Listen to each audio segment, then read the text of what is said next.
Good morning, all. Having seen the paging techniques, in today's session, we'll be moving on to the next topic in operating systems, which is related to segmentation. Now, whether you go for paging or segmentation, both are related to your non-contiguous memory allocation. So, when you don't want a particular process to be allocated continuously, so in that case, we had seen already the paging technique. Now, we'll be moving on to the next technique, which is segmentation.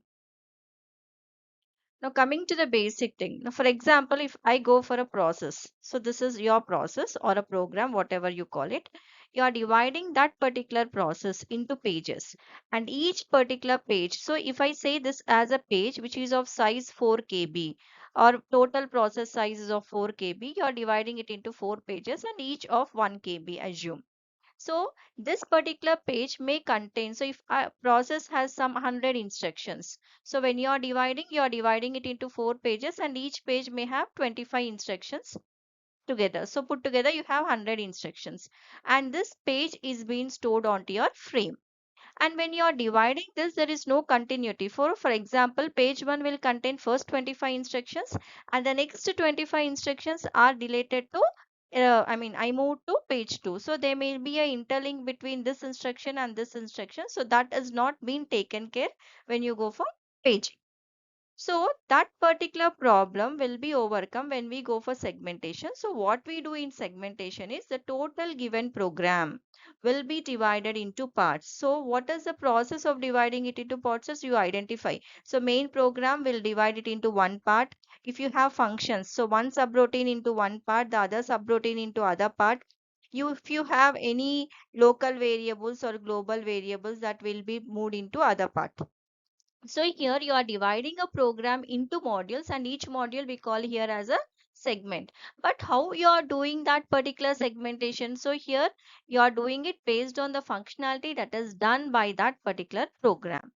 So now coming to the basic method, as we have seen, the same is the case here.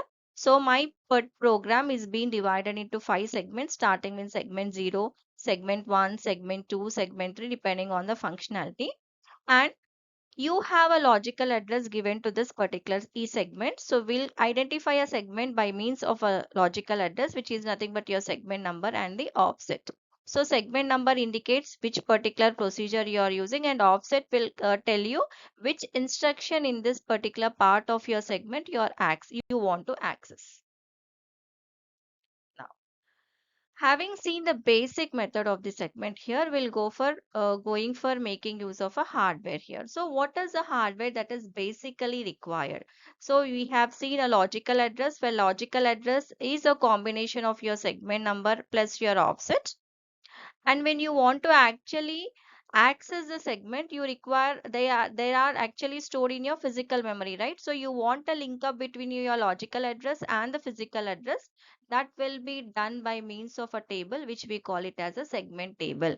As in paging you were using page table, here we'll go for using segment table. So try to understand here. When you go for your segment table here, segment table will contain two parts. One is your limit, the other is your base. So base will specify your starting address where it will be stored in your physical memory, and this indicates the range of it. So what is the length of it? So limit will specify the length. We'll take an example here. So segment 0. So what is the starting address here? 1400. So segment 0 starts storing from 1400.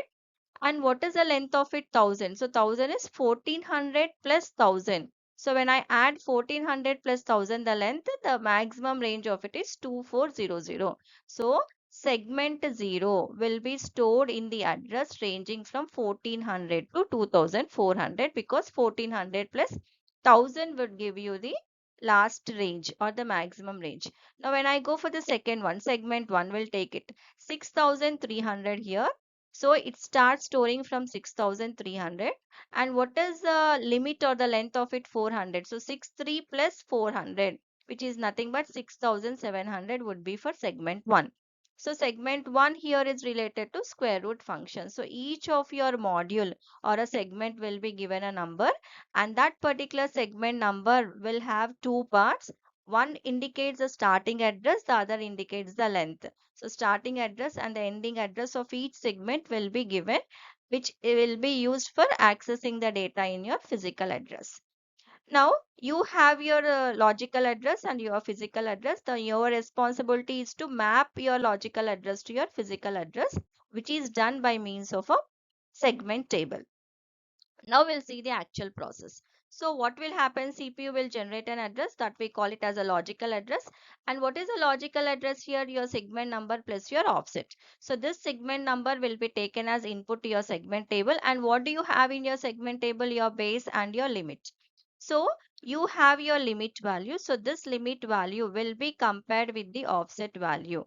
So you have to check whether your offset value is less than your limit. If it is yes, then that offset value, whatever your offset value you're taking, plus the base value, what the starting address value will be summed up, and this physical address is used to get the segment from your physical address space.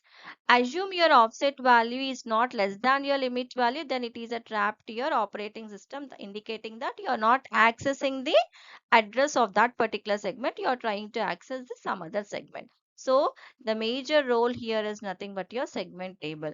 So generated logical address based on your segment table, you are converting it into your physical address and accessing the data.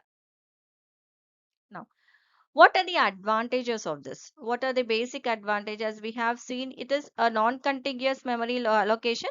You will not have any internal fragmentation as that of your paging, and your segment size is larger than your actual page size, and you have less overhead involved. Why? Because you are taking a program and dividing it into parts according to the functionality that is being done, and you will be easy for you to relocate, and the segment table whatever you have is size of it is lesser when compared to your actual page table.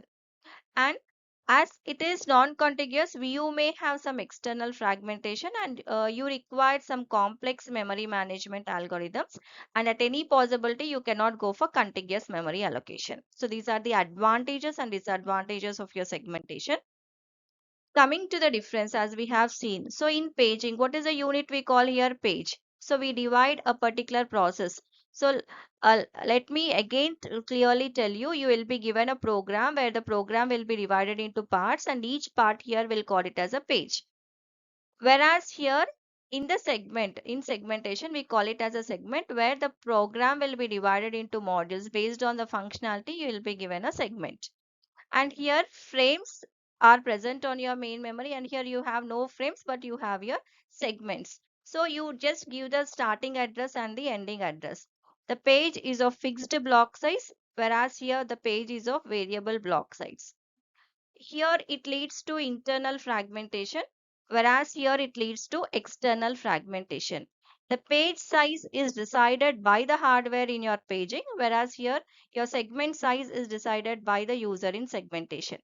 It does not allow it does not allow logical partitioning of your components, whereas here you allows the logical component. And here paging involves a page table where you have a base address and the displacement or the offset. Here also you have a segment table where it contains a segment and offset. The only difference you need to find here is, here we call it as a frame, here we call it as a page, and here a segment. Here we'll have a frames, whereas here we only have the memory locations.